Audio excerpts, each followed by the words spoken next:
Hey YouTube, what's up? Number 1205 here for the Hot Camaro channel. So this video is an offset to the things that I like video. These are some of the things that I don't particularly like about the car. They don't really kind of stand out as bad enough that they kept me or would keep me from buying the car.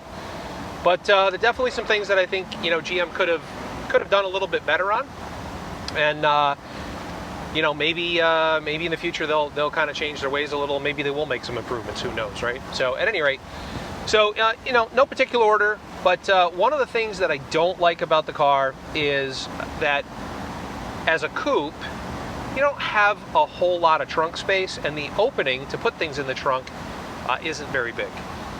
So trying to use it as a daily, trying to use it as something that you towed other people around, I can see where that could be a little difficult. With the convertible, it's much worse. The trunk space gets significantly lessened because a big portion of it has to be used to store the top. Now, granted, if I wanted to go someplace and had the top up, I do get the lion's share of that space back, so I can put more in the trunk, but I'm still dealing with a small trunk opening. But since I bought this car because it's a convertible, and I really only drive it with the top down, I have to always think about just the limited amount of space that's back there, and it's not a lot. I mean, you could probably put maybe 3 12-packs of beer, right? Bottled beer. You could probably put 3 12-packs back there. That's about it. So that's definitely something that I don't necessarily care for. I wish it was better. It's not the end of the world for me, but given that I would like to be able to take the car on some trips, do some overnight stuff, and I don't really have a whole lot of space to put any sort of luggage or anything like that with me, it does make it a little more difficult to do that. So that's one thing I don't particularly like. One of the big things that I think is a huge fail on the part of GM is there is no place to put your phone.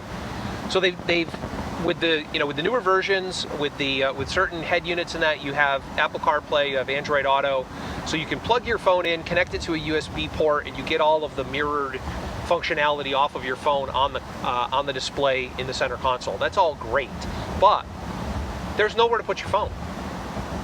You can't, especially in a 6-speed, you can't really put it up near the stick shift because you'll constantly be hitting it as you're shifting through the gears. You can't set it, really on the passenger seat or anything like that, especially in a convertible. I've had my phone actually turn off on me a handful of times this summer simply because it just got too hot with the sun beating down on it. You can put it in the cup holder, but it's sticking up. You've got the charging cable sticking out, also sticking up, which is not great for the cable. You run the risk of kind of whacking it with your arm. You can break the cable. There's a whole host of reasons why it's not great, but to me that was a big fail on their part. I am working on a mod that you'll see in the future of how to kind of correct that issue and give yourself a place to store your phone, so keep on the lookout for that. Definitely want to subscribe to make sure that you see that when it comes out. But I think GM could have definitely done a much better job in terms of how they set that up. One of the big things about the car that is really it's a negative no matter how you slice it. The cost. Doesn't matter what trim level you buy. Doesn't matter what features you buy. It's an expensive car. And I know a lot of you will be like, oh, the 4-cylinder coupe is it's only this much money and whatever. True, but it's not a family car. It's tough to use as a daily in a lot of circumstances, and you're still shelling out a fair amount of money for it. And then because it's a Camaro, the insurance is going to be a little more. Taxes and things like that, registration fees, those are hefty. If you do happen to have one of the motors, which is most of the motors, that requires premium fuel, then you have to deal with that, right? So it's a little bit more expensive there. You really should be making sure that you're running top-tier gasoline, so that you get the good detergents because of the direct injection, like on the 6.2s. So it's it's all a little bit here, a little bit there. You just want to kind of keep it in mind that the car is expensive for what you get. Don't get me wrong, you get a lot, but it's not a practical everyday car. So you really do want to look at it as a fun car, and as a result, it comes with a cost. So keep that in mind.